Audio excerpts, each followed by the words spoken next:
যে মাদানী অসমলৈ আহিল মাদানী অসমলৈ অহাৰ কাৰণে লাভান্বিত কোন হ'ল বিজেপিয়ে কৈছে অসমত বিশ্ববাস্প বিয়পাই গৈছে আৰু আপোনালোকে কৈছে যে অসমৰ যিখন বিশেষ এটা সম্প্ৰদায়ৰ লোকসকলৰ তেওঁলোকে মনৰ ভাৱ বুজিবলৈ আহিল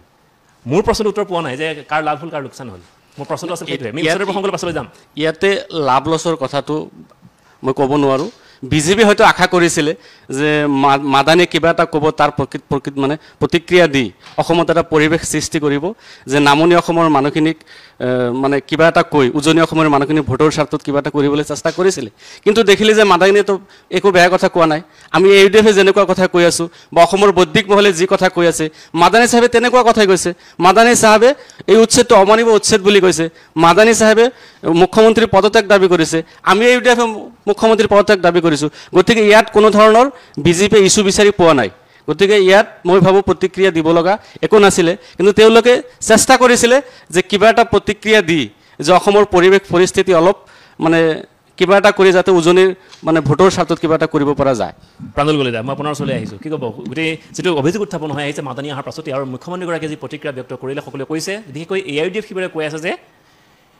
মাদানীলৈ যিটো কাৰ্ড খেলিছিল মাদানী কাৰ্ড সেই কাৰ্ডটো বিজেপিৰ ফালৰ পৰা বিফল হ'ল বুলি কৈছে নাই চাওক প্ৰথম কথাটো হ'ল পিছ দুৱাৰেদি মাদানী অসমলৈ আহিছে আৰু পিছ দুৱাৰেদি অহা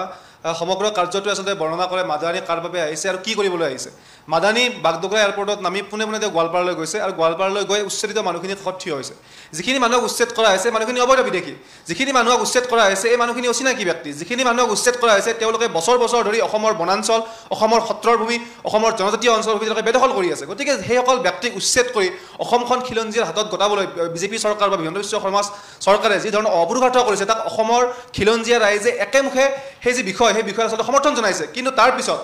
এই মাদানী দিল্লীৰ পৰা আহি সামূহিক দোৱা কৰে মুখ্যমন্ত্ৰী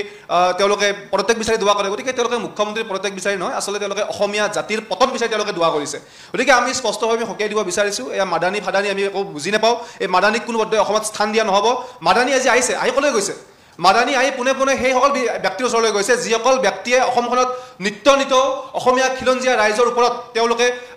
যি বৰ্বৰ অত্যাচাৰ চলাইছে তেওঁলোকৰ ওচৰলৈ গৈছে এনেকুৱা নহয় যে অসমৰ কেৱল মুছলমান অধ্যুষিত অঞ্চলতে উচ্ছেদ এনেকুৱা নহয় অসমত যিসমূহ ব্যক্তিয়ে বা যিসমূহ লোকে অবৈধভাৱে বনাঞ্চল বেদখল কৰি আছে সকলোকে উচ্ছেদ কৰা হৈছে কিন্তু আজি মাদানীয়ে কাৰ পক্ষত থিয় হৈছে মাদানী আজি আহি অসমৰ সেইসকল বিদেশীৰ পক্ষত থিয় হৈছে যিয়ে অসমৰ খিলঞ্জীয়াৰ প্ৰভুত্ব তেওঁলোকে নোহোৱা কৰিব বিচাৰিছে গতিকে আমাৰ স্পষ্ট কথা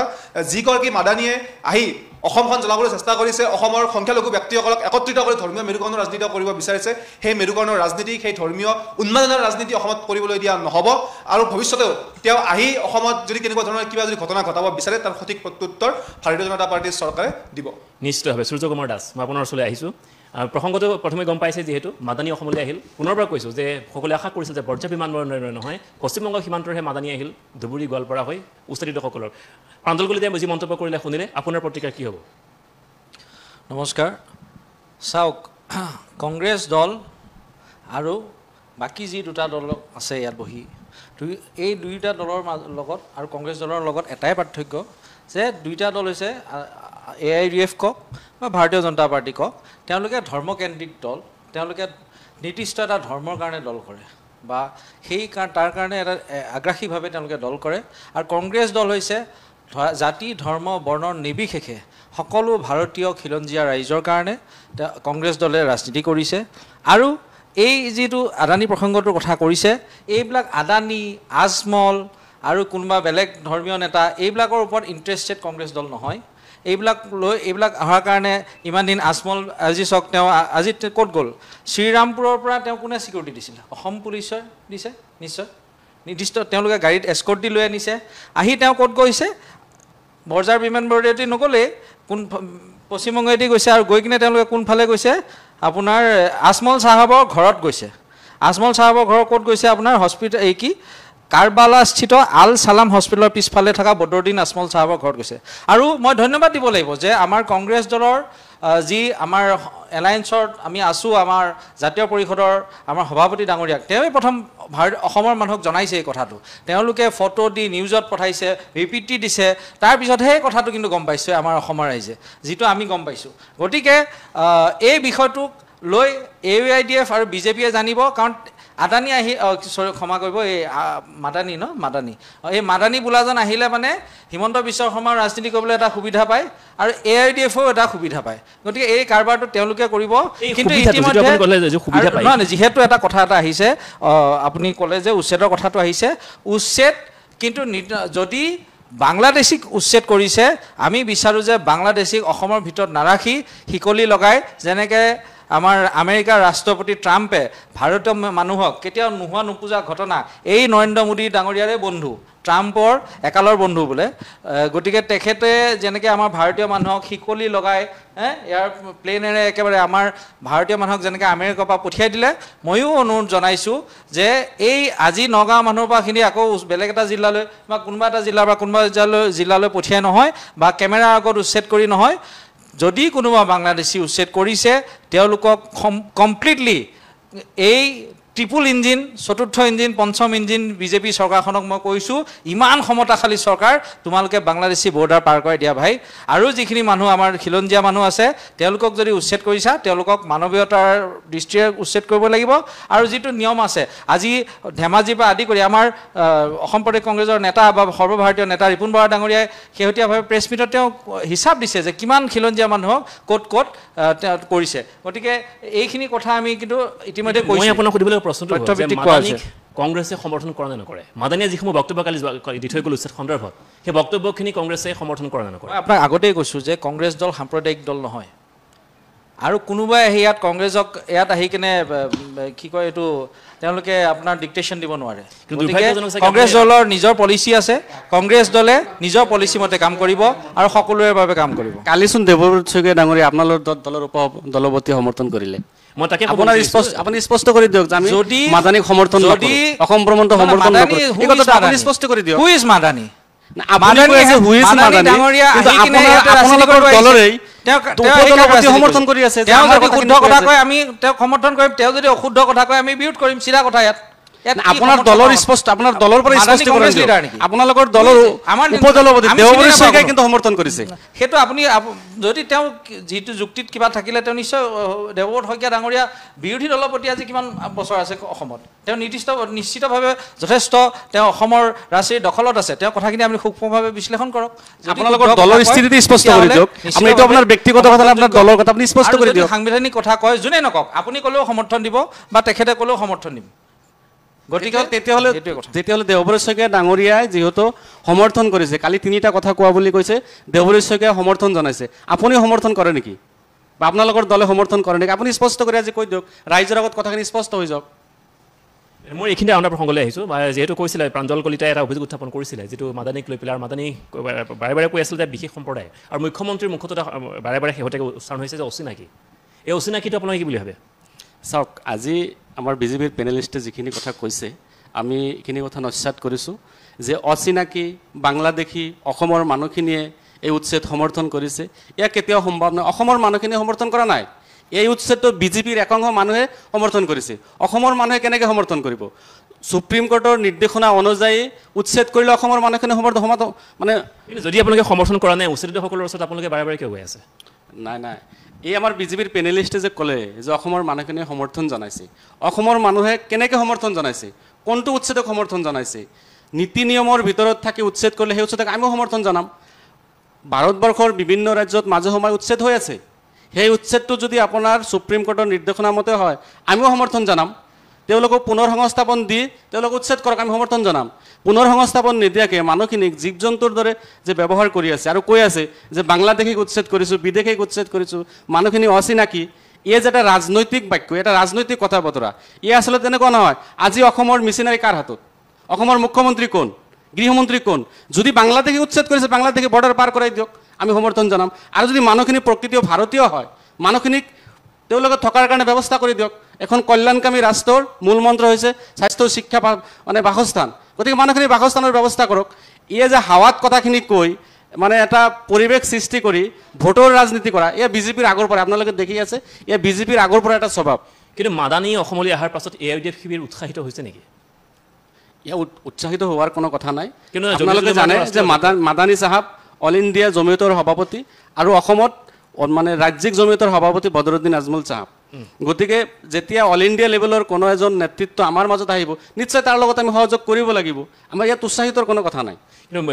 বিজেপি শিবিৰে যিটো অভিযোগ উত্থাপন কৰিছে বিশেষকৈ মুখ্যমন্ত্ৰীগৰাকীয়ে যিটো অভিযোগ বাৰে বাৰে উত্থাপন কৰি আহিছে যে মেহমুদ মাদানী অসমলৈ আহি ৰাজনৈতিক বিষবাস্পই বিয়পাই থৈ গৈছে সেই কথাখিনি স্পষ্টকৈ কওক কি বিয়পাস মানে কি মানে তেওঁলোকে এটা বেয়া কাম কৰিলে যে সেইটো লৈ তেওঁলোকে ৰাজনীতি কৰিব বিচাৰিছে যদি তেওঁ মানে মেহমুদ মাদানী চাহেবে বেয়া কাম কৰিছে আইনৰ দৃষ্টিত যদি কিবা বেয়া হৈছে আইনীভাৱে ব্যৱস্থা লওক এতিয়ালৈকেতো কোনো ব্যৱস্থা ল'ব পৰা নাই অসমত আহি মানে গুৱাহাটীৰ মাজমজিয়াত সেই প্ৰেছ মিট কৰি থৈ গ'ল বাংলাদেশত পঠাই দিম বুলি ক'লে তো অসমতে থাকিল একো কৰিব নোৱাৰিলে গতিকে মানে ৰাজনৈতিক কথা বতৰা ইয়া একো নহয় মুখ্যমন্ত্ৰী কেৱল ৰাজনৈতিক কথা বতৰা পাতলীয়া কথাবিলাক কৈ মানুহক বেলেগ ফালে লৈ যাব বিচাৰে বাকী একো প্ৰাঞ্জল কলিতা যিটো মই পুনৰবাৰ সুধিছোঁ আপোনাক যিটো প্ৰসংগ উত্থাপন হৈ গ'ল কালিৰ পৰা যিটো চৰ্চা হয় সকলোতকৈ বেছিকৈ চৰ্চা হৈ থকা বিষয়টোৱে হ'ল মাদানীক লৈ বিজেপি যিটো আশা কৰিছিল যে এটা বিশেষ সাম্প্ৰদায়িক কথা ক'ব মাদানীয়ে আৰু সেইটোকে লৈ সমগ্ৰ ৰাজনৈতিক মহলত তোলপাৰ লাগিব কিন্তু তেনেকুৱা কোনো বিশেষ দেখা পোৱা নগ'ল যাৰ কাৰণে মুখ্যমন্ত্ৰীগৰাকীয়ে বাৰে বাৰে মাদানীক আক্ৰমণ কৰা পৰিলক্ষিত হৈছে নেকি কি বুলি ভাবে নাই চাওক বৰ্তমান অসমত হিমন্ত বিশ্ব শৰ্মা ডাঙৰীয়াৰ নেতৃত্বত যিখন চৰকাৰ চলি আছে তাত খিলঞ্জীয়াৰ বাহিৰে আন কোনো ব্যক্তিয়ে দপদপনি তুলিব নোৱাৰে সেয়া মাদানীয়ে হওক সেয়া AUDF বদৰুদ্দিন আজমলে হওক কোনো ব্যক্তিয়ে অসমত দপদপনি তুলিব নোৱাৰে আৰু যি ধৰণৰ পৰিৱেশ যি ধৰণৰ অসমৰ খিলঞ্জীয়া ৰাইজৰ বিজেপি দলৰ প্ৰতি যি সমৰ্থন বা হিমন্ত বিশ্ব শৰ্মা ডাঙৰীয়াৰ প্ৰতি সমৰ্থন গতিকে তাত মাদানীয়ে হওক বা কোনোবা বদৰুদ্দিন আজমলে হওক বা AUDFৰ কোনো ব্যক্তিয়ে হওক কোনো পৰ্যায়ে খিলঞ্জীয়া বিৰোধী কথা ক'ব নোৱাৰে গতিকে তেনেকুৱা ধৰণৰ এক পৰিৱেশ অসমত বৰ্তমান সৃষ্টি হৈ আছে গতিকে আমি ভাবোঁ যে মাদানী কি ইয়াত তেওঁ অন্য কোনোবা ব্যক্তি আহিলেও অসমৰ খিলঞ্জীয়া ৰাইজৰ বিপক্ষে ক'ব নোৱাৰে আৰু আপুনি এটা কথা স্পষ্ট কৰি দেখিব যে যিসমূহ ব্যক্তিক উচ্ছেদ কৰা হৈছে এই ব্যক্তিসমূহ আমি যদি চাবলৈ যাওঁ গোৱালপাৰাতে হওক বা প্ৰথমে আমি যদি চাবলৈ যাওঁ ধুবুৰীতে হওক তেওঁলোক যেতিয়া কোৱা হৈছিলে উচ্ছেদ কৰা হৈছিলে তেওঁলোকক কিন্তু কৈছিল যে আমি ইয়াতে আজিৰ পৰা 30 বছৰ আগতে আহিছোঁ আজিৰ পৰা আমি 40 বছৰ আগতে আহিছোঁ গতিকে কি তাৰ অৰ্থটো কি গতিকে তাত তেওঁলোকে মূল বাসিন্দা নহয় তেওঁলোকে কোনোবা অইন ঠাইৰ পৰা আহিছে গতিকে কোনোবা অইন ঠাইৰ পৰা আহি তেওঁলোকে বনাঞ্চল দখল কৰিছে কোনোবা অইন ঠাইৰ পৰা আহি তেওঁলোকে সত্ৰভূমি দখল কৰিছে আনকি আপোনালোকে দেখি পাব যে যোৱা মাহত উৰিয়াম ঘাটত যি উচ্ছেদ হৈছিলে উৰিয়াম ঘাটৰ ব্যক্তিসকলে তালি টোপালি বান্ধি তেওঁলোকলৈ গৈছিলে সেই ব্যক্তিসকলে ঠিঙলৈ গৈছিলে সেই ব্যক্তিখিনি লাহৰী ঘাটলৈ গৈছিলে আৰু যেতিয়া সেই ব্যক্তিখিনি গৈ ঠিং বা লাহৰী ঘাটত উপস্থিত হৈছিলে তেওঁলোকক কিন্তু তাৰে মানুহেও তেওঁক মানে স্থান দিবলৈ তেওঁলোকে আচলতে স্থান দিয়া নাছিলে গতিকে তাৰ পৰা এটা কথা স্পষ্ট তেওঁলোকৰ সতি সন্ততি বা তেওঁলোকৰ যি বংশবৃক্ষ আছে সেয়া কৰিছে তেওঁলোকে নিজেই নাজানে গতিকে তাৰ পৰা এটা কথা স্পষ্ট এই যিসমূহ ব্যক্তি এই ব্যক্তিসমূহ বাংলাদেশৰ পৰা আহিছে আৰু বাংলাদেশৰ পৰা আহি অসমৰ আপুনি এইটো ভুল কথা কৈ আছে মানুহখিনি যদি বাংলাদেশৰ পৰা আহিছে আপোনালোকৰ চৰকাৰ থাকোতে কিয় মানুহখিনিক বিতৰণ কৰিব পৰা নাই আপোনালোকে ভুল মেছেজ নিদিব মানুহখিনি ক'ৰ পৰা আহিছে আপোনালোকেও জানে আপোনালোকে ৰাজনীতি কৰিম বুলিয়ে কৰি আছে আপোনালোকে ভালকে জানে মানুহখিনি ভাৰতীয় মানুহখিনি 1951 চনৰ বহুত আগত আহিছে মানুহখিনি ইয়াৰ স্থানীয় মানুহ গৰাখহনীয়াৰ কবলত পৰি মানুহখিনি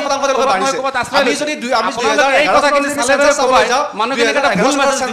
এই অসমৰ ৰাইজে বুজি পায় আপোনালোকে বিজেপিৰ মানুহখিনিয়ে যে ভুল মেছেজ ৰাজনীতি কৰিব বিচাৰিছে এই কথাটো স্পষ্ট আপুনি কেনেকৈ ক'লে যে মানুহখিনি বাংলাদেশৰ মানুহ যদি মানুহখিনি বাংলাদেশী হয় আপোনাৰ মুখ্যমন্ত্ৰী আপোনাৰ গৃহমন্ত্ৰী আপোনাৰ মিছনাৰী এই মানুহখিনি কিয় এতিয়ালৈকে পঠাব পৰা নাই আপোনালোকে পঠাই দিয়ক আমি আপোনালোকক সহযোগ কৰিম আপোনালোকে চালে ক'বাই মানুহখিনিক বাংলাদেশী বুলি কৈ আপোনালোকে ৰাজনীতি কৰিব এই ৰাজনীতি অসমৰ মানুহখিনিৰ বিচৰা নাই আৰু অসমত যিটো আজি পৰিৱেশ চলি আছে তাত আৰছাদ মাদানী বা মেহমুদ মাদানী যিয়েই নহওক কিয় যি আৰছাদ মাদানীয়ে অসমত NRC বিৰোধিতা কৰিছিলে সেই আৰছাদ মাদানীৰ ভাতৃ মেহমুদ মাদানী এই অসম জ্বলাবলৈ চেষ্টা কৰিব গতিকে তেনে দুঃসাহস কাম আমি ভাবোঁ তেওঁ কৰিব নোৱাৰে আৰু যদি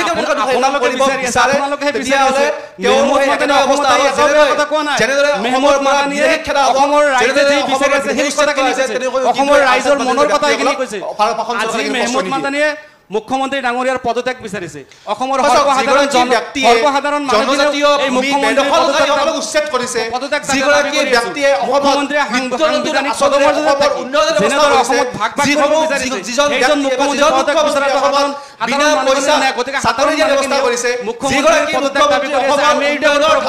আকাশ পাবলৈ সক্ষম হৈছে যিগৰাকী ব্যক্তিৰ অসমীয়া খিলঞ্জীয়া ব্যক্তি থিয় হৈছে গতিকে সেইগৰাকী ব্যক্তিক উচ্ছেদ কৰিবলৈ সেই ব্যক্তিক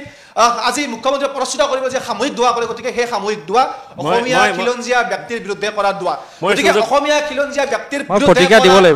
অসমৰ ৰাইজে মানি নলয় অসমৰ খিলঞ্জীয়া ৰাইজে মানি নলয় অসমৰ ৰাইজে আৰছাদ মাদানীক মানি নলয় অসমৰ ৰাইজে বদৰুদ্দিন আজমলক মানি নলয় অসমৰ ৰাইজে কংগ্ৰেছৰ কোনো নেতাক মানি নলয় চাওক প্ৰথম কথা আমাৰ কলিতা ডাঙৰীয়াই যিটো কথা হিমন্ত বিশ্ব শৰ্মা ডাঙৰীয়াই বন্দনা কৰিছে খিলঞ্জীয়াই তেওঁক মুখ্যমন্ত্ৰী বনোৱা বুলি কৈছে বা কিবা এইটো কথা মই পঞ্চায়তে নাকচ কৰিছোঁ কাৰণ বিগত যি নিৰ্বাচন হ'ল বা যিটো আমাৰ লাষ্ট নিৰ্বাচন হ'ল শেহতীয়া নিৰ্বাচনটোত কিন্তু হিমন্ত বিশ্ব শৰ্মা মুখ্যমন্ত্ৰী প্ৰাৰ্থী নাছিলে ৰাইজে সৰ্বানন্দ সোণোৱালৰ ফটোখনহে ডাঙৰ আছিল আৰু তেওঁৰ দ্বিতীয়বাৰৰ বাবে মুখ্যমন্ত্ৰী কাৰ্যকালৰ কাৰণেহে নিশ্চিতভাৱে পুনৰ সৰ্বানন্দ সোণোৱাল ডাঙৰীয়াৰ নেতৃত্বকহে কিন্তু ভোট দিয়া বুলি আমি বোধগম্য হয় বা অসমৰ ৰাইজে আমি যিটো আবাদ দৃষ্টিত আমি ক'ব লাগিব গতিকে হঠাৎহে কিন্তু মুখ্যমন্ত্ৰী ডাঙৰ হিমন্ত বিশ্ব শৰ্মাৰ আৱিৰ্ভাৱ হৈছিল সেই ঘটনাক্ৰমটোলৈ চাব যে আপোনালোকৰ মুখ্যমন্ত্ৰী নিৰ্বাচন হওঁতে কিমান দিন লাগিছিল চৰকাৰে সংখ্যাগৰিষ্ঠতা পোৱাৰ পিছতো কিমান দিন আবদ্ধ হৈ থাকিব ফুটবল দেখাবলগীয়া হৈছিলে এইবিলাক ফটো আপোনালোকে চাব আৰু দ্বিতীয় কথাটো হৈছে বৰ্তমান যি আপুনি সংখ্যা আমাৰ যিখিনি আমাৰ খিলঞ্জীয়াৰ কথা কৈছে আজি চাওক যিটো কা আইন আছিলে আজি কা আইনখন আপোনালোকে 1971 আমি সেই প্ৰসংগলৈ আমি কাৰ বিষয়লৈ যাম গতিকে এইবোৰ ৰাজনীতিৰ পৰা পৰিত্ৰাণ বিচাৰিয়ে আজি আমাৰ কমলপুৰৰ প্ৰাক্তন বিধায়ক সত্যব্ৰত কলিতা ডাঙৰীয়াই কওক বা আমাৰ চিপাঝাৰৰ প্ৰাক্তন বিধায়ক বিজেপি একেলগে হিমন্ত বিশ্ব শৰ্মা ডাঙৰীয়াৰ লগত বিজেপি যোগদান কৰিছিল আজি তেওঁ বিজেপি পদত্যাগ কৰিলে কমলপুৰ প্ৰাক্তন বিধায়ক সত্যব্ৰত কলিতা ডাঙৰীয়াই আজি তেওঁ AGP ত্যাগ কৰিলে গতিকে AGP আৰু বিজেপিৰ স্ফলন আৰম্ভ হৈছে আৰু আমাৰ অসমত আমাৰ উজনি অসমে এইবাৰ এজন মুখ্যমন্ত্ৰীয়ে পুনৰ পাইছে আৰু তৰুণ গগৈ ডাঙৰীয়াৰ নেতৃত্বক পুনৰ নতুন সংস্কৰণ গৌৰৱ গগৈ ডাঙৰীয়াক পাব আৰু অহা 26ত উজনি অসমৰ সমগ্ৰ খিলঞ্জীয়া ৰাইজে একপক্ষীয়ভাৱে কংগ্ৰেছ দলকেই নেতৃত্ব প্ৰদান কৰিব আপোনালোকে চাই থাকক নিশ্চিতভাৱে আমাক আশীৰ্বাদ দিব আমি আশাবাদী আৰু লগতে মধ্য অসম আৰু যিটো কয় আমাৰ নামনি অসম আমি ভাগ কৰা নাই আমি কথাটো কৈছোঁ যিহেতু চলি আহে বা বিজেপিয়ে কৈ থাকে বিভিন্ন কথা গতিকে আমি ক'ব লগা হৈছে যে সমগ্ৰ অসমে আমাক কিন্তু কংগ্ৰেছ দলক আশীৰ্বাদ দিব আৰু এনেকৈ যি ধৰণে বিজেপিৰ পদত্যাগৰ ধৰ আৰম্ভ হৈছে এই বছৰতে হয়তো আমাৰ বিহাৰৰ নিৰ্বাচনৰ আশে পাশে হয়তো দিল্লীত চৰকাৰখন যে থাকিবগৈ NDA চৰকাৰ যি ভাঙোনমুখী হৈছে বা উপ ৰাষ্ট্ৰপতি নিৰ্বাচন যিটো আকৌ চলি আছে মধ্যকালীন নিৰ্বাচন যাতে নহয় সেই কথাটোহে আপোনালোকে চিন্তা কৰা এতিয়ালৈ সময় আছে আমি দেখা যাব কিন্তু মোৰ প্ৰসংগটো হ'ল আপোনাক সুধিবলগীয়া যে উচ্ছেদক বাৰে বাৰে বিৰোধ কৰি আছে বিজেপিয়ে আক্ৰোশমূলকভাৱে উচ্ছেদক জিৰ' টলাৰেঞ্চ নীতিত গ্ৰহণ কৰিছে কোনো কাৰণতে অবৈধভাৱে যিসকল নাগৰিকে চৰকাৰী ভূমি দখল কৰি আছে সেইসকলক কোনো কাৰণতে ৰেহাই নিদিয়াৰ সংকল্প গ্ৰহণ কৰিছে মুখ্যমন্ত্ৰী হিমন্ত বিশ্ব শৰ্মাই তাৰ ফল আপোনালোকৰ সন্মুখত দেখি আছে কেনেদৰে এফালৰ পৰা ঘৰ দুৱাৰ ভাঙি তেওঁলোকক বেদখল কৰা হৈছে কিন্তু বাৰে বাৰে কংগ্ৰেছে বিৰোধ কৰি আছে বাৰে বাৰে AIUDFে বিৰোধ কৰি আছে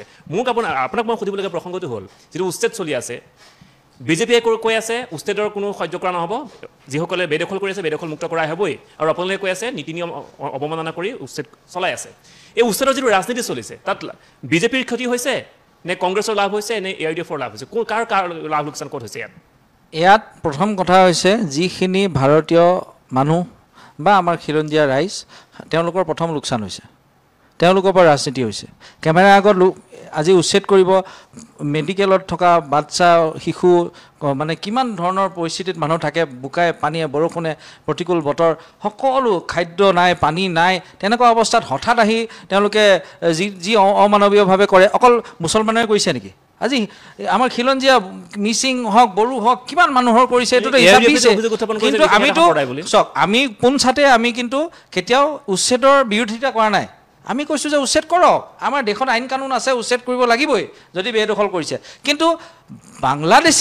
বাংলাদেশীৰ নাম লৈ তোমালোকে উচ্ছেদ কৰিবা আৰু তোমালোকে অসমত কিয় ৰাখিবা আমাৰ সমস্যাটো প্ৰব্লেমটো কংগ্ৰেছে প্ৰশ্নটো কি কৰি আছে যে আজি যদি বাংলাদেশীক আমি উচ্ছেদ কৰি আছোঁ এই বাংলাদেশীকেইটা অসমত কিয় আকৌ থাকিব নগাঁৱত উচ্ছেদ কৰি আকৌ হুজাইত যাব হুজাইত উচ্ছেদ কৰিলে মৰিগাঁৱত আহিব এই চাৰ্কাছটো চলি থাকিব নেকি তে আমাক লাগে যে যদি বাংলাদেশীক তেওঁলোকে তাতে আৰু য'ত উচ্ছেদ কৰিছে তাত ইলেক্ট্ৰিচিটি কোনে দিছিলে চৰকাৰী ঘৰ কোনে দিছিলে বিজেপিয়ে দিছিলে নাই বিজেপিয়ে মিটিং কৰা জেগাটোচোন উচ্ছেদ কৰিছিল আৰু তাতেচোন এতিয়া মই আপোনাক এক্সাম্পল দিওঁ মই জাগীৰোড বিধানসভা সমষ্টিৰ মোৰ পঞ্চায়তটো হৈছে দেওশালত এটা জেগা আছে চিলভাঙা বুলি কয় সেইখিনিত শেহতীয়াভাৱে উচ্ছেদ হৈছে দেই এইখিনি 100% মুছলমান 90% মুছলমান মানুহ ঠিক আছে তাততো এটা ৱাৰ্ড মেম্বাৰ কংগ্ৰেছৰ জিকা নাই কেতিয়াও তাততো যেতিয়াৰ বিজেপি চৰকাৰ আহিছে ৱাৰ্ড মেম্বাৰ AP মেম্বাৰ পঞ্চায়তৰ সভাপতি জিলা পৰিষদ সবটো কংগ্ৰেছ বিজেপিৰে জিকিছেচোন গতিকে এইটো হেৰি দিব নালাগে যোৱা লোকসভাত আপোনালোকে চাওক আজি কথাই প্ৰতি তেওঁলোকে কয় আজি যিবিলাক সংখ্যালঘু সমষ্টিত আছে তাত বিজেপি জিকিছে আজি হেৰিত আমাৰ ৰকিবুল হুছেইন ডাঙৰীয়া যিটো সমষ্টি 6 গাঁৱত শেহতীয়াভাৱে তাত কোনে জিকিলে তেওঁচোন একেবাৰে পাকিস্তান কৈ থাকে তাত কেনেকৈ জিকিলে হেৰিয়ে বিজেপিয়ে কোনে ভোট দিছিল তেতিয়া সেই দিয়াখিনি কি খিলঞ্জীয়া হৈ গ'ল নেকি এই মুছলমান মানুহখিনিৰ অৱস্থাটো ইমান পেনপেনীয়া কৰি দিছে তেওঁলোকৰ মানে মন গ'লে তেওঁ কোনোবা এটা সেইদিনাখন আমি ভিডিঅ'ত দেখিছোঁ হিমন্ত বিশ্ব শৰ্মা ডাঙৰীয়া এজনক এনেকৈ সাৱটি মাৰি গৈছে বাবা তই বিজেপি জইন কৰ কালিলৈ এনেকৈ এইবিলাক ইমান মানে এনেকুৱা ধৰণে হ'লে তেওঁ সাৱটি ল'ব কাৰোবাক ইচ্ছা কৰিলে হেৰি হ'ব আৰু আকৌ পিছ মুহূৰ্ততে আকৌ তেওঁ উল্টাকৈ ক'ব এই কেনেকুৱা ধৰণৰ এইবিলাক হৈ আছে খালি টিভি মিডিয়াত এইবিলাক এটা শ্ব' কৰিবৰ কাৰণে কৰি আছে নেকি যদি কৰিছে তেওঁ খিলঞ্জীয়া লিষ্টখন উলিয়াওক আৰু তেওঁ আজি যে 2024 যে কেন্দ্ৰীয় চৰকাৰে যে এই নাগৰিকত্ব যে দিলে এইটোত কিমান ভয়ংকৰ সিদ্ধান্ত লৈছে এতিয়া কেনেকৈ খিলঞ্জীয়া বাচি থাকিব খিলঞ্জীয়াও নাবাচে অসমীয়া ভাষাও নাবাচে প্ৰাঞ্জল মই আপোনাৰ ওচৰলৈ আহিছোঁ যিটো অভিযোগ উত্থাপন কৰিছে সূৰ্যকুমাৰ দাসে সেইটো বেলেগসকলে উত্থাপন কৰিছে যে যদি তেওঁলোক বিদেশী হয় যদি তেওঁলোক উচ্ছেদ কৰা হৈছে তেওঁলোক অসমতে সংস্থাপন কিয় দিয়া হৈছে তেওঁলোক একেবাৰে বিতৰণ কৰা কিয় হোৱা নাই ভাৰতৰ পৰা টকা পইচা দিছেনে নাই তেওঁলোকক প্ৰথম কথাটো হ'ল যে অসমৰ ৰাইজে হিমন্ত বিশ্ব শৰ্মা ডাঙৰীয়াৰ নেতৃত্বত এতিয়া এখন সবল চৰকাৰ পাবলৈ সক্ষম হৈছে আপোনালোকে যদি চাবলৈ যায় 2019 চনত অসমত আমি কেৱল 10খন আসন জিকিছিলোঁ আৰু এতিয়া সেই এখন বাঢ়ি 2024 চনত 11খন আসনলৈ বাঢ়িবলৈ সক্ষম হৈছে তদুপৰি বিগত পঞ্চায়ত নিৰ্বাচন যদি চাবলৈ যাওঁ অসমৰ 397খন ZPCৰ আমি 302খনেই পাইছোঁ অসমৰ 25,000 ৱাৰ্ড মেম্বাৰ আমি 22,800 ৱাৰ্ড মেম্বাৰ আমি জিকিছোঁ গতিকে অসমৰ ৰাইজে বিজেপি চৰকাৰক তেওঁলোকে আঁকোৱালি লৈছে অসমৰ ৰাইজে বিজেপি চৰকাৰৰ কোন মুখ্যমন্ত্ৰী হ'ব কি হ'ব চাই থকা নাই তেওঁলোকে অসমৰ ৰাইজে বিজেপি চৰকাৰক আঁকোৱালি লৈছে গতিকে আমি কথা স্পষ্ট কৰিব বিচাৰিছোঁ দ্বিতীয়তে কথা ইতিমধ্যে আপোনালোকে সকলোৱে জানে ডিলিমিনেশ্যনৰ যোগেদি অসমৰ যি 126টা সমষ্টি 126টা সমষ্টিৰ 100টা সমষ্টিৰ ওপৰত খিলঞ্জীয়াৰ প্ৰভুত্ব আচলতে অনা হ'ল বা অসমৰ খিলঞ্জীয়াৰ প্ৰতি তেওঁলোকৰ মানে তাত যে ৰাজনৈতিক অধিকাৰ বৰ্তি থাকে সেই ব্যৱস্থা কৰা হ'ল এতিয়া উৰিয়াম ঘাটত যিসকল ব্যক্তি উচ্ছেদ কৰা হৈছে সেইসকল ব্যক্তি সকলৈ গৈছে সেইসকল ব্যক্তি আজি 100% মুছলমান উদ্যোগিত অঞ্চল লাহৰী ঘাট 100% মুছলমান উদ্যোগিত অঞ্চল ধিং সেই অঞ্চললৈ গৈছে গতিকে যিসমূহ অঞ্চলত খিলঞ্জীয়া ব্যক্তিয়ে কোনো কালে ভৱিষ্যতে হওক বা অতীততে হওক যদি চাবলৈ যায় কোনো কালে তাত নিজিকে গতিকে তেনেকুৱা ঠাইত তেওঁলোকক ছাপ্ৰেছ কৰা যায় যাতে তেওঁলোকে আৰু অন্য ঠাইলৈ গৈ তেওঁলোকে যাতে নতুন নতুন ঠাইলৈ গৈ যাতে তেওঁলোকে নিজৰ ৰাজনৈতিক অধিকাৰ খটুৱাই যাতে তাত খিলঞ্জীয়াৰ প্ৰভুত্ব যাতে তেওঁলোকে নোহোৱা কৰিব নোৱাৰে তাৰ কাৰণে তেওঁলোকক খেদি তেনেকুৱা ধৰণৰ য'ত 100% মুছলিম থকা ৰাজ্য বা 100% মুছলিম থকা সমষ্টি তাত তেওঁলোক ছাপ্ৰেছ কৰা হৈছে ভৱিষ্যতলৈ আমি এছআইআৰ অনা হ'ব সেই এছআইআৰৰ যোগেদি তেওঁলোকৰ বংশবৃক্ষ চোৱা হ'ব তেওঁলোকে সঁচাকৈয়ে ভাৰতৰ লোক আছিলে নে তেওঁলোকে বিদেশী লোক গতিকে এটা স্পষ্টভাৱে তাত ইতিমধ্যে দেখিছে আপোনালোকে যিখিনি ব্যক্তি উৰিয়াম ঘাটৰ যিখিনি ব্যক্তি আছে তেওঁলোকে এতিয়া আকৌ উৰিয়াম ঘাটত তেওঁলোকে ভোট দিয়াৰ কাৰণে তেওঁলোকে আবেদন কৰিছে গতিকে ইমান সাহস তেওঁলোকে পাইছে সেই সাহস কোনে দিছে সেই সাহস আজিৰ তাৰিখত কোনে দিছে সকলোৱে জানে কংগ্ৰেছে হওক বা কংগ্ৰেছৰ যিসমূহ দল আছে লগত সহযোগী দল তেওঁলোকে সাহস আমি চৰকাৰত নাই কেনেকৈ সাহস দিম আমি চৰকাৰত থকাৰ পিছত আমি চৰকাৰতে নাই কি কৰিছে তেওঁলোকে যে আজি 105টাকৈ সমষ্টি খিলঞ্জীয়া হাতলৈ অনা হৈছে গতিকে ভৱিষ্যতলৈ এছআইআৰ অনা হ'ব এছআইআৰৰ যোগেদি এই যিসকল ব্যক্তিয়ে অবৈধভাৱে বাস কৰে গোটেই তেওঁলোকৰ ভোটাধিকাৰ কথা আপোনালোকৰ বিজেপি চৰকাৰ দুৰ্বল নেকি তেওঁলোকে ক'বলৈ বাধ্য হৈ পৰিব না বাংলাদেশীক কিয় নেখেতে সেইটো কওক আমাক অমুক ঠাইলৈ পঠাই দিয়ক গতিকে আমাৰ এইটোৱে না বাংলাদেশী কেইটা কংগ্ৰেছৰ ব্যক্তিসকলে আমাৰ এইটোৱে না উচ্ছেদ যে বাংলাদেশী কেইটা কৰিছে বাংলাদেশলৈ সীমালৈ কিয় পঠাব নোৱাৰে যেতিয়াই পঠাই দিয়ক আপোনাক আমি সহযোগ কৰিম আপুনি অযথা বাংলাদেশী বিদেশী কৈ চালে বেৰে কোবাই যে আপুনি কথাখিনি ক'লেই যে মই সঁচা কথা হ'ব এইটো নহয় যে আপোনালোকে বাংলাদেশী বিদেশী অচিনাকি বুলি কৈ যে আপোনালোকে ৰাজনীতি কৰিব এইটো ৰাজনৈতিক এটা ৰাজনৈতিক কথা এইটো অসমৰ কাৰণে এইটো গম পাইছে গতিকে এই পলিচি 2026 নচলে আপোনালোকে মনত ৰাখিব এই পলিচি আৰু বেছি দিন নচলে অসমত এইবাৰ বিজেপি চৰকাৰ আহিব নোৱাৰে ভৱিষ্যতলৈ এই অচিনাকি বাংলাদেশী ভৱিষ্যতলৈ এই কথাৰ বাহিৰত আপোনালোকৰ কি কথা ব্যৱস্থা ৰাইজৰ কাৰণে আপোনালোক ক'বলৈ আৰু কিবা আছে জানো আপোনালোকে এটাই কথা বিদেশী বাংলাদেশী অচিনাকি মই অকণমান কাউণ্টাৰ দি লৈছোঁ অকণমান সময় দিব চাওক প্ৰথম কথা হৈছে আপুনি এতিয়া যে ক'লে 100% মুছলমানৰ ঠাই লাহৰী ঘাট সেইটো জানো শুদ্ধ কথা আপুনি লাহৰী ঘাটৰ ইতিহাসটো চাবচোন তাত কিমান কিলোমিটাৰ পানীয়ে মানে যিটো বানপানী ক্ষতিগ্ৰস্ত হয় কিমান কিলোমিটাৰ হাজাৰ হাজাৰ কিলোমিটাৰ মানুহ যে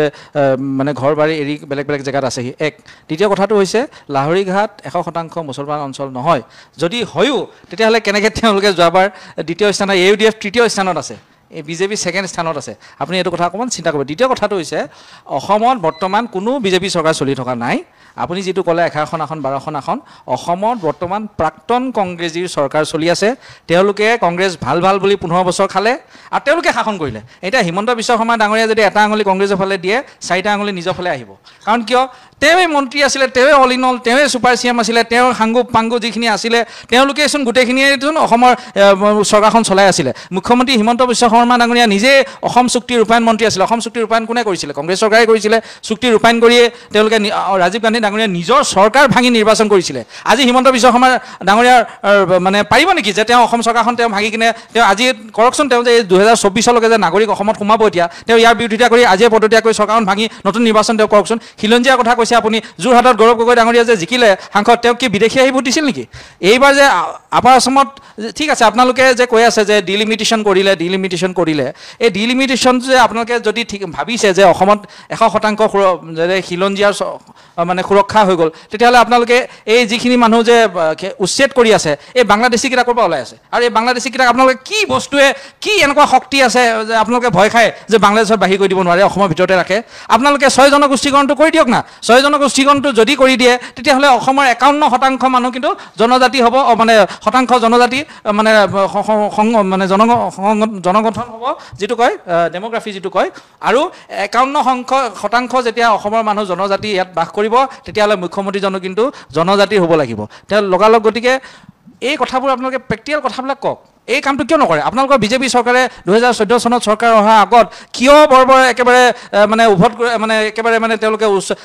তেওঁলোকে ডাঙৰ কথা কৈছিলে ভাষণ দিছিলে যে 100 দিনৰ ভিতৰত চৰকাৰ অহাৰ 100 দিনৰ ভিতৰতে জনজাতিকৰণ কৰিম এতিয়া পিছে কিয় নকৰে আজি কিমান দিন চুচৰালে আপোনালোকে দিয়া প্ৰতিবেদনখন আপোনালোকে ডাষ্টবিনত পেলাই থৈছে আজিলৈকে কেন্দ্ৰীয় চৰকাৰকে আপোনালোকে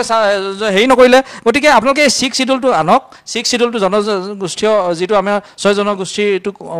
আমাৰ দাবী কৰি আছে আমাৰ উজনি অসমৰ বিভিন্ন ৰাইজ আছে আমাৰ সকলোকে আপোনালোকে এই ষষ্ঠ অনুসূচী যিটো আপোনালোকে প্ৰবন্ধন সোনকালে কৰক কিন্তু আপোনালোকে সেইখিনি কৰিলে কিন্তু আমাৰ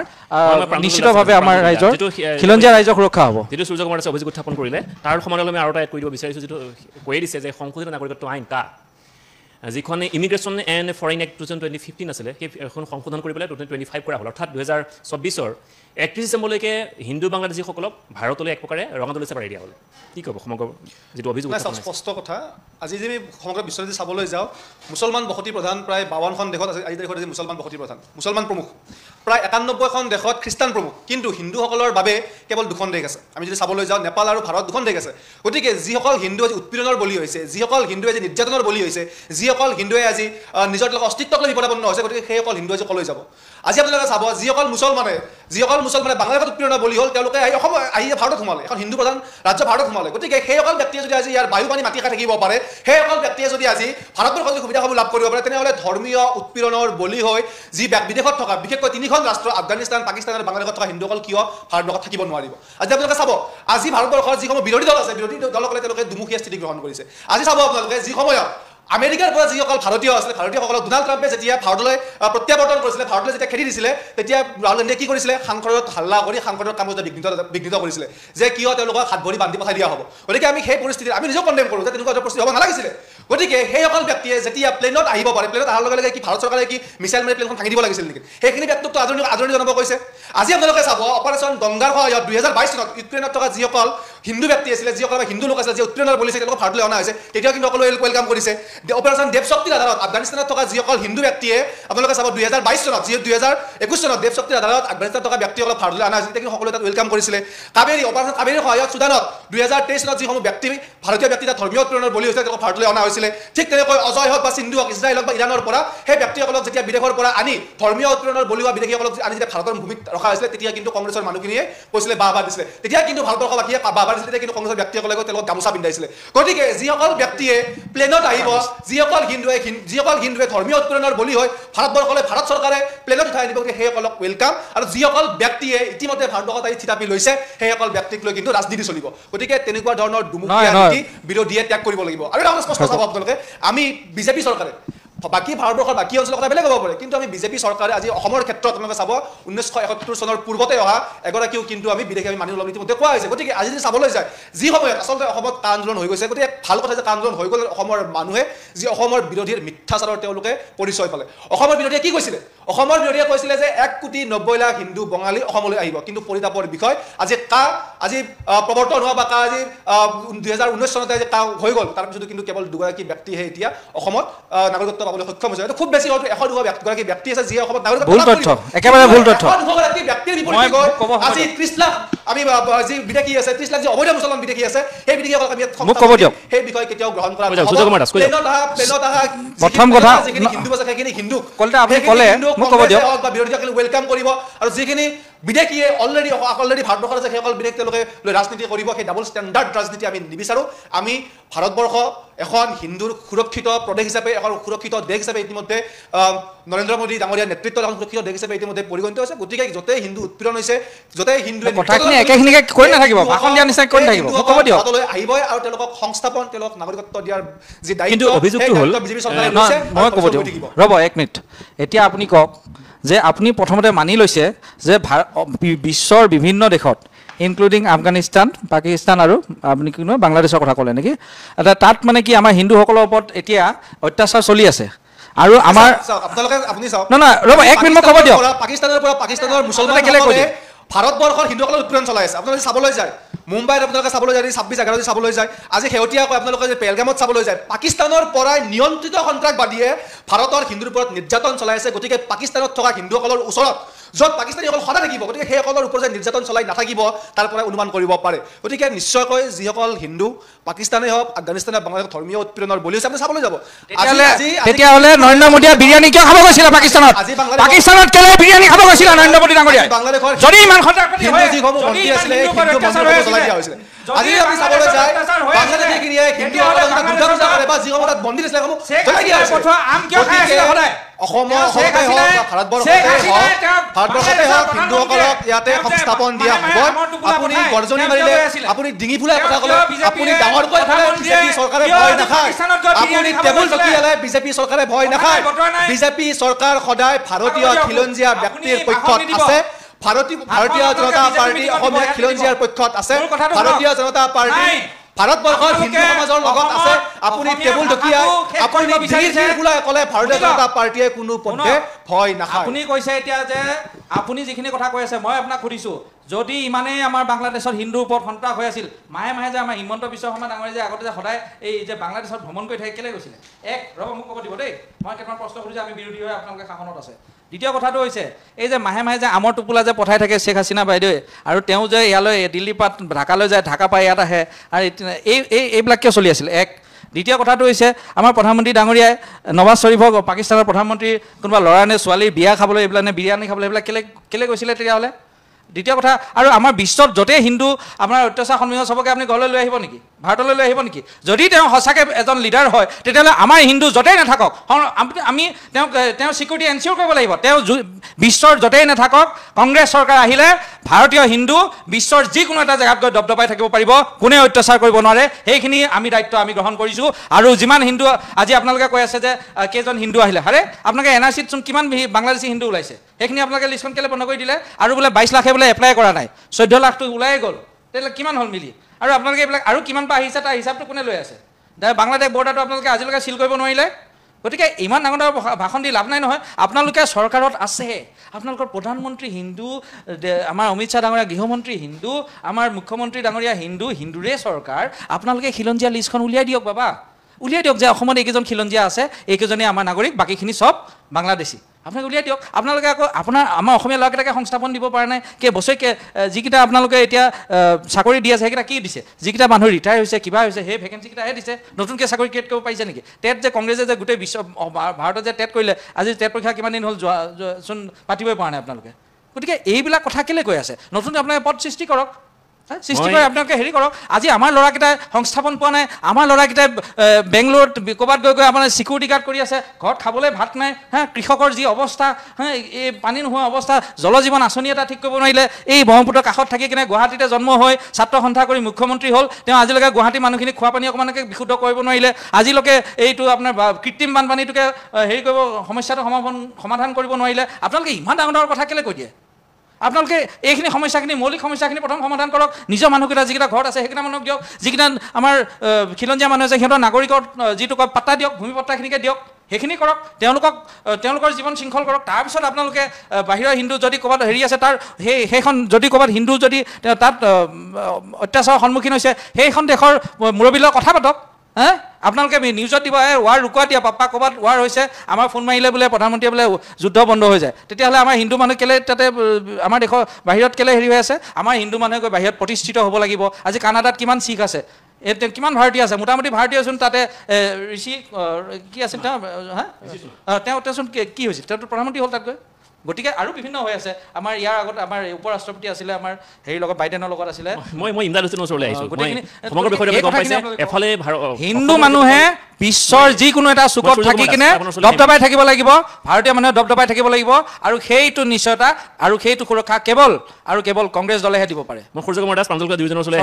বিৰোধী নিচিনা দুৰ্বল কথা কৈ নাথাকে ইমদাদ হুছেইনৰ ওচৰলৈ আহিছোঁ যিটো প্ৰসংগ উত্থাপন হৈছে এফালে অসমত উচ্ছেদ চলিছে আনফালে কা বলবৎ প্ৰৱৰ্তন কৰি পেলাই যিসকল হিন্দু বিদেশী আছে তেওঁলোকক ভাৰতলৈ ৰঙাদল হিচাপে পাৰি দিয়া হৈছে চাওক ইতিমধ্যে আপুনি কা প্ৰসংগলৈ আহিলে তাৰ আগতে মোৰ কিছু কথা থাকি গ'ল এই আমাৰ বিজেপিৰ পেনেলিষ্টজনে যিখিনি কথা ক'লে যে বাংলাদেশী বিদেশী অচিনাকি এই যে শব্দবোৰ যে কৈ থাকে এই কথাখিনি কোৱাৰ কাৰণটো কি যেতিয়াই মুখ্যমন্ত্ৰী হতাশগ্ৰস্ত হয় যেতিয়াই মুখ্যমন্ত্ৰীজনে ভাবে যে মোৰ গাড়ীখন যাওঁ অৱস্থা যেতিয়া মুখ্যমন্ত্ৰীৰ পত্নীৰ সম্পত্তিৰ তালিকাখন ওলায় যেতিয়া এই বিজেপিৰ মন্ত্ৰী গৰুচৰৰ প্ৰসংগটো আহে তেতিয়া তেওঁলোকে ইছ্যু ডাইভাৰ্ট কৰিবলৈ এই কামখিনি তেওঁলোকে কৰি থাকে গতিকে এনেকুৱাকৈ যদি ভাবিছে যে আগন্তুক 2026 চনৰ নিৰ্বাচনত জয়ী হৈ মুখ্যমন্ত্ৰী হ'ম এয়া অসমৰ ৰাইজে কেতিয়াও মানি নলয় গতিকে মই বিচাৰিম যে আপোনালোকে এইবিলাক প্ৰসংগ এৰি অসমৰ উন্নয়নৰ কথা চিন্তা কৰক অসমৰ মানুহখিনিৰ সংস্থাপনৰ কথা চিন্তা কৰক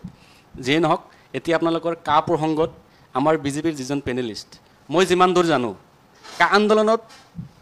প্ৰথম অৱস্থাত মানে নেতৃত্ব লৈ আন্দোলন কৰিছিলে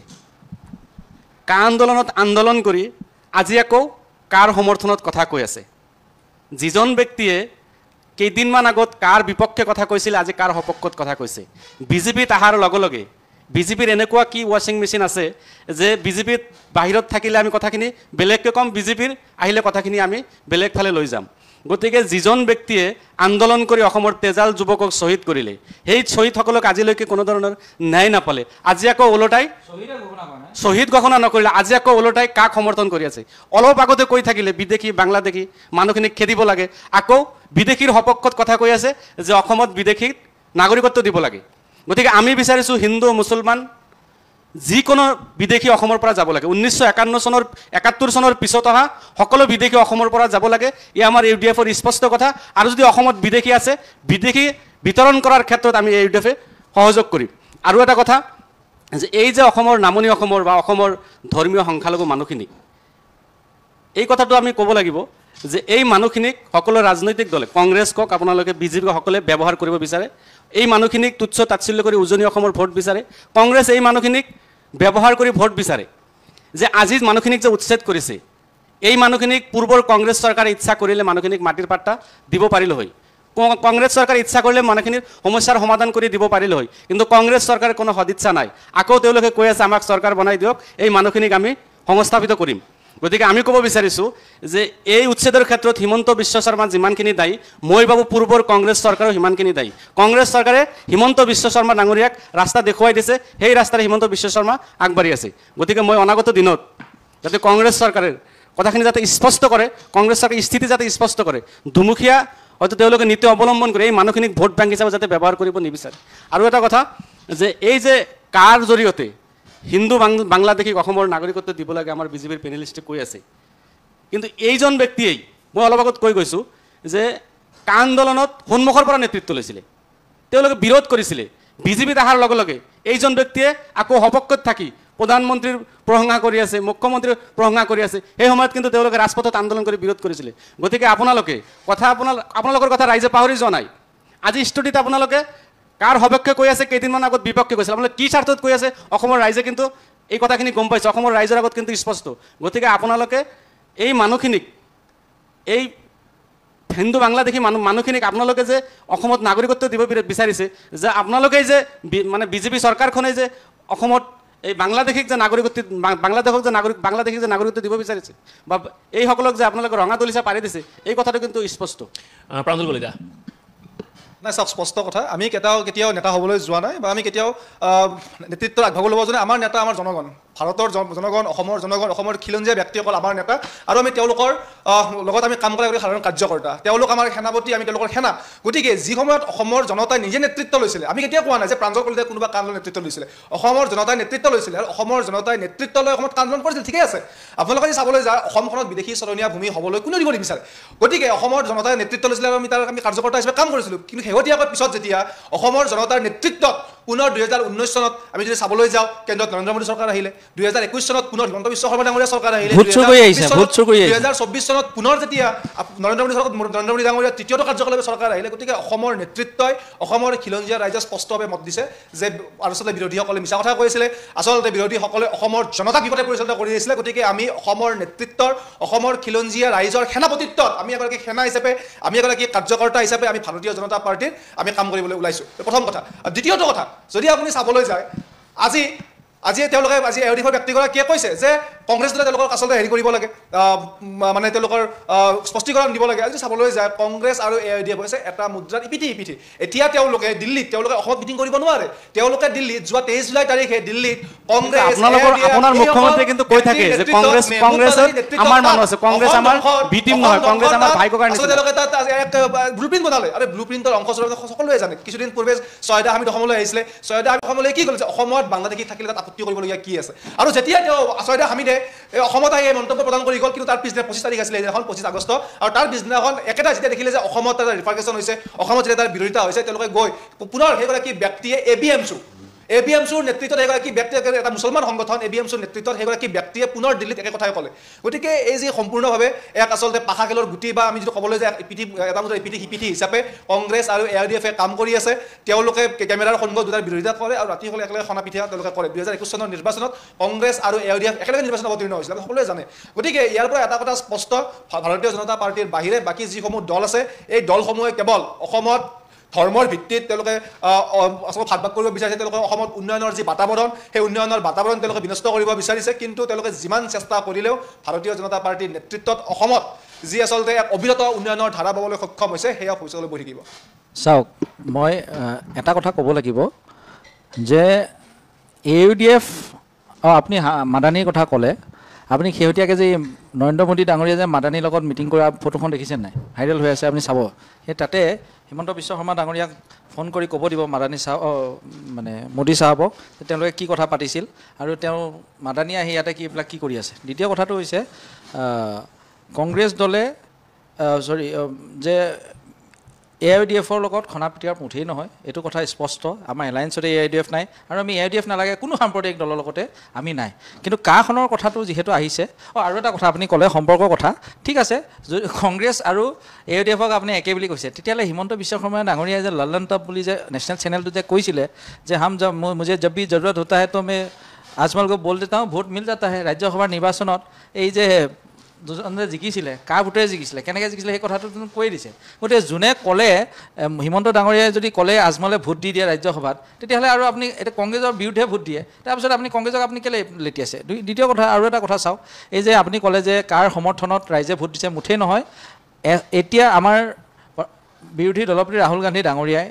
তথ্য সহকাৰে দেশবাসীৰ আগৰ সন্মুখত দিছে উপস্থাপন কৰি দিছে যে কি ধৰণেৰে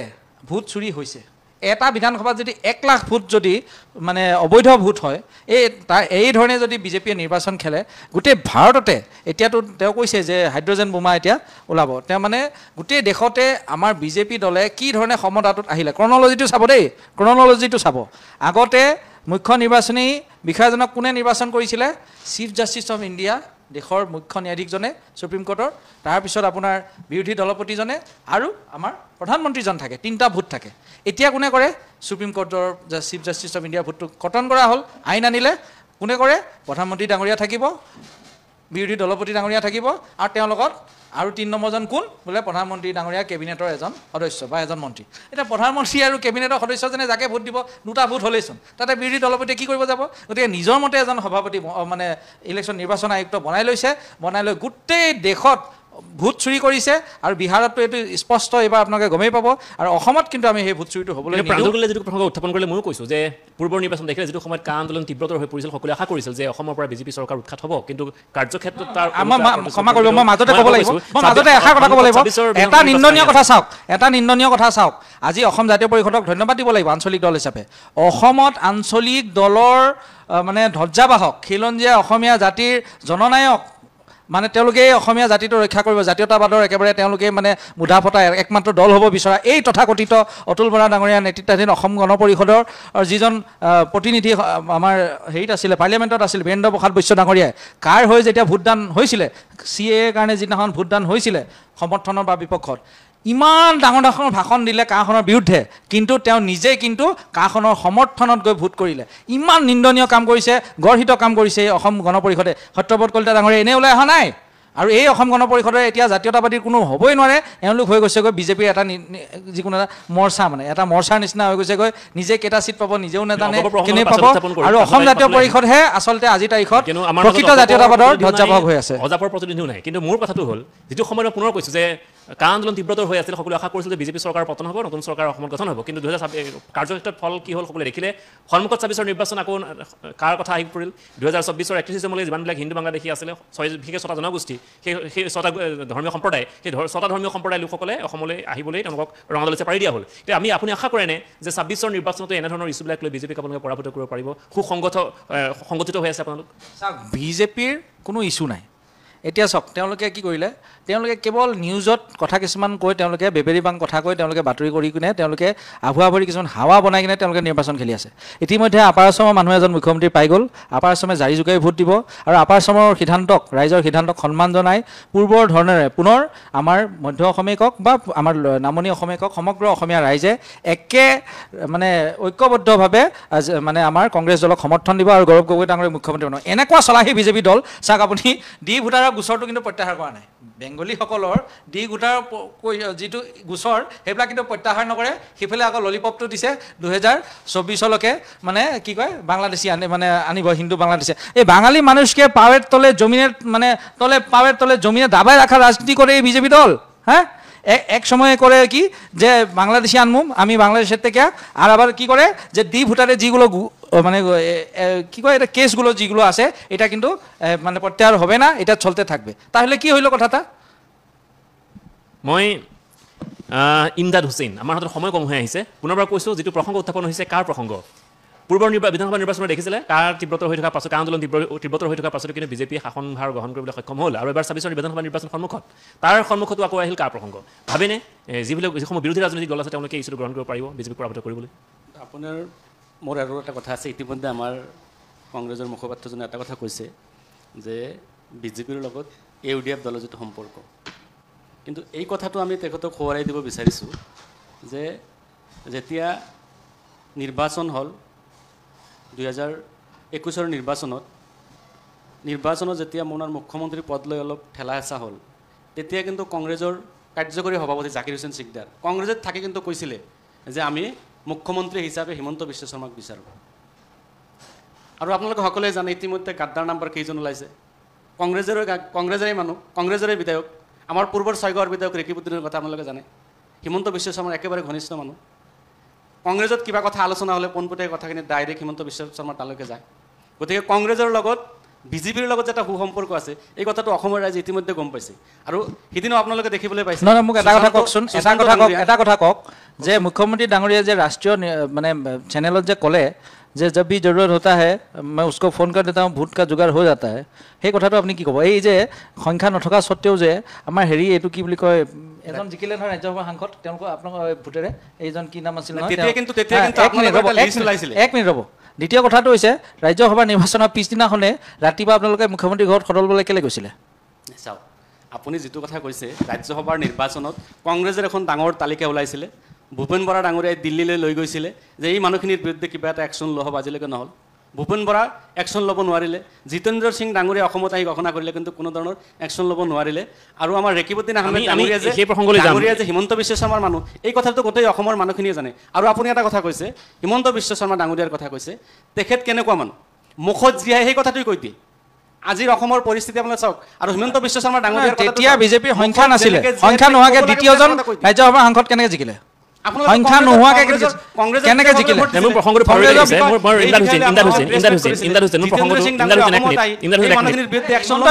নিজে স্বীকাৰ কৰিছে যে মই আজমল ডাঙৰীয়াক ক'লে মোৰ ভোট যোগাৰ হৈ যায়। তেওঁ স্পষ্টীকৰণ দিছে। সুধিবলৈ বিষয়টো আছিল সন্মুখত 26ৰ বিধানসভা নিৰ্বাচন, আকৌ কাৰ প্ৰসংগ যে মোৰ প্ৰসংগটো পোনপটীয়া যে এই 26 চনৰ লোক বিধানসভা নিৰ্বাচনৰ পূৰ্বে যিহেতু প্ৰৱৰ্তনৰ এটা বেলেগ নিয়ম ফৰ্মুলা আৱিষ্কাৰ কৰিলে কেন্দ্ৰই, গতিকে এই ইছ্যুটোক লৈ পেলাই বিজেপিক পৰাভূত কৰিবলৈ AIDF বা আন বিৰোধী দল অসমত সক্ষম হৈ আছেনে? নাই চাওক, আমাৰ AIDF দলৰ পৰা ইতিমধ্যে স্পষ্ট কৰি দিয়া হৈছে যে আমি অসমত 35খন আসনত নিৰ্বাচন খেলিম, আমি উজনি অসমত নাযাওঁ। আমি য'ত নিৰ্বাচন খেলিলে ভোটবিলাক বিভাজন নহয়, মাইনৰিটি অঞ্চলত আমি ভোট খেলিম, আৰু বাকী সমষ্টিখিনি আমি অসমৰ বিভিন্ন ৰাজনৈতিক দলৰ কাৰণে আমি এৰি দিছোঁ, যাতে বিজেপি চৰকাৰক পৰাভূত কৰি ধৰ্ম নিৰপেক্ষ এখন চৰকাৰ অসমত গঠন কৰিব পাৰি। সেই আশাৰে আমি মাত্ৰ 35খন চিটত ইলেকশ্যন খেলাৰ কাৰণে আমি প্ৰস্তুত হৈছোঁ। আৰু কালৈ আপুনি ক'লে যে যোৱাবাৰ হয়তো কথা এনেকুৱা হ'ব পাৰে নেকি যে মিত্ৰজোঁটত নাথাকিলেও কংগ্ৰেছ বা আন দলসমূহক আপোনালোকে বেলেগ প্ৰকাৰে সহায় কৰিব প্ৰাৰ্থী নিদিয়াকৈ? তেনেকুৱা কথা নহয়, যে আমাৰ স্পষ্ট কথা যে আমি 35খন আসনত নিৰ্বাচন খেলিম, আৰু অসমত বাকী ৰাজনৈতিক দলবিলাকে নিৰ্বাচন খেলি অহাৰ পিছত যদি ধৰ্ম নিৰপেক্ষ দলৰ ক্ষেত্ৰত যদি AIDFক সহায় লাগে, আমি বিজেপি চৰকাৰ পৰাভূত কৰাৰ স্বাৰ্থত আমি AIDFে সেই ৰাজনৈতিক দলবোৰক সহায় কৰিম। নহয়, মই এইখিনিতে ক'ব লাগিব, এটা প্ৰতিক্ৰিয়া দিবই লাগিব। চাওক, UMF বুলি দল এটা অসমত আহিছিল, গতিকে এনেকুৱা সাম্প্ৰদায়িক দল আহিছিল, যাই থাকিব, তেওঁলোকে এতিয়া ইতিহাস হৈ গ'ল। আজি UDFৰ মুৰব্বী বদৰুদ্দিন আজমল চাহাবে নিজৰ সমষ্টিতে 10 লাখ ভোটৰ ব্যৱধানত হাৰিছে, 10 লাখ। এতিয়াতো 1 কোটি ব্যৱধানত চাগে আজিৰ তাৰিখত AIDFে নামনি য'তে নিৰ্বাচন নেখেলক তেওঁলোকৰ জমানত শেষ হ'ব। তেওঁলোক যে বিজেপিৰ মানে বি টিম, সেইটো চবেই গম পালে। মই ইমৰান হুছেইন ডাঙৰীয়াক এটা নিজৰ মানে এটা পৰামৰ্শ দিম, তেওঁ অতি শীঘ্ৰে কংগ্ৰেছৰ ৰাজনীতিলৈ আহক, তেওঁ মানে কংগ্ৰেছ জইন কৰক, আৰু ভৱিষ্যতলৈ উচ্চ চিন্তাৰে সকলোকে সামৰি ধৰ্ম নিৰপেক্ষতাৰ ৰাজনীতি আগবঢ়াওক। এই সংকীৰ্ণ ধৰ্মীয় সাম্প্ৰদায়িকতাবাদৰ পৰা তেওঁ আঁতৰি আহক। আৰু সকলোকে ক'ম, মই কলিতা ডাঙৰকেও আহ্বান জনাম, তেওঁ যদি আহে, আমাৰ বিনন্দ শইকীয়া ডাঙৰীয়াৰ দৰে প্ৰাক্তন আমাৰ যিজন MLA বিজেপিৰ পৰা আছিল, তেওঁ সংগ্ৰামী মানুহ, আজি তেওঁ এটা সংগ্ৰামী সত্তা। তেওঁ আজি কৃষক মুক্তি সংগ্ৰাম সমিতিৰ পৰা আমি তেওঁক জানো, গোটেই অসমে তেওঁক এটা পৰিচয় দিছে, তেওঁ তাৰ পৰাই পৰিচয় লাভ কৰি আগবাঢ়িছে ৰাজনৈতিক জীৱন। গতিকে আমি আহ্বান জনাম যে সকলোৱে আপোনালোকে এইবাৰ কংগ্ৰেছ দলতহে যোগদান কৰি কিনে ভৱিষ্যতে 26ৰ চৰকাৰখনত আপোনালোকে আহক। নাই চাওক, মই সন্মানীয় কংগ্ৰেছৰ মুখপাত্ৰগৰাকীক মই সন্মান জনাইছোঁ, কিন্তু এটা কথা স্পষ্ট কৰি দিব বিচাৰিছোঁ, যি দলে টকাৰ বিনিময়ত চাকৰি দিয়ে, যি দলে টকাৰ বিনিময়ত আঁচনি দিয়ে, গতিকে সেই দললৈ লগা হ'লে মই ৰাজনীতিয়ে নকৰিম বা লগা হ'লে মই ঘৰতে বহি থাকিম, সেই দলত মই কেতিয়াও যোগদান নকৰোঁ, গতিকে মোক ক্ষমা কৰিব। দ্বিতীয়টো কথা, যদি আপোনাৰ চাবলৈ যায়, আজি যোৱাকালি আমাৰ BTR অঞ্চলৰ যি আমাৰ মনোনয়ন পত্ৰ দাখিল আছিলে, মনোনয়ন পত্ৰ দাখিল হৈ গ'ল, আৰু প্ৰত্যেকটো ঠাইতে য'ত আমাৰ প্ৰাৰ্থীয়ে মনোনয়ন দাখিল কৰিবলৈ গৈছে, হাজাৰ হাজাৰ মানুহ, কালি আপোনালোকে দেখা পাব ওদালগুৰিত 40,000তকৈ অধিক ব্যক্তিৰ উপস্থিতিত মনোনয়ন পত্ৰ দাখিল কৰা হৈছে। কালি আপোনালোকে দেখা পাব কোকৰাঝাৰেই হওক, ওদালগুৰিয়েই হওক, চিৰাঙেই হওক, বাক্সাই হওক, তামোলপুৰেই হওক, হাজাৰ হাজাৰ ব্যক্তিৰ উপস্থিতিত তাত মনোনয়ন পত্ৰ দাখিল কৰা হৈছে। আজি মুখ্যমন্ত্ৰী ডাঙৰীয়াৰ দক্ষিণ কামৰূপত মিটিং আছিলে, যোৱাকালি হোজাইত মিটিং আছিলে, পৰহি শিলচৰত মিটিং আছিলে, তাত দেখা পাব যে হাজাৰ হাজাৰ মানুহ, য'ত মানুহ গণিব নোৱাৰি, হাজাৰ হাজাৰ মানুহৰ নেতৃত্বত, হাজাৰ হাজাৰ মানুহৰ উপস্থিতিত বিজেপি দলৰ কাম চলি আছে। নিশ্চয়কৈ 2026 চনৰ নিৰ্বাচনত পূৰ্বতে আমি যেনেকুৱা আসন পাইছোঁ, তাতকৈ অধিক সংখ্যক আসনত বিজেপি দল জয়ী হ'ব, আৰু পুনৰবাৰ তৃতীয়বাৰৰ কাৰণে অসমৰ ৰাইজে ভাৰতীয় জনতা পাৰ্টিৰ কথাটো আহিছে, মই ক'ব লাগিব, BTAD কথাটো আহিছে, মই এতিয়া কৈ আছোঁ, আপোনালোকে শুনক, BTAD 1 মিনিট মোক ক্ষমা কৰিব, 1 মিনিট। বিজেপিয়ে যে কৈ আছে, তেওঁলোকৰ যে অসমত চৰকাৰ আছে, আমাৰো অসমত যেতিয়া চৰকাৰ আছিল, আমি বড়ো জাতীয়তাবাদী নেতাসকলক, বড়ো জাতিৰ যিখিনি নেতা, তেওঁলোকে সংগ্ৰামৰ পৃষ্ঠভূমি আগবাঢ়ি আহিছিল। আজি আমাৰ হাগ্ৰামা মহিলাই কওক, চন্দ্ৰময় কওক,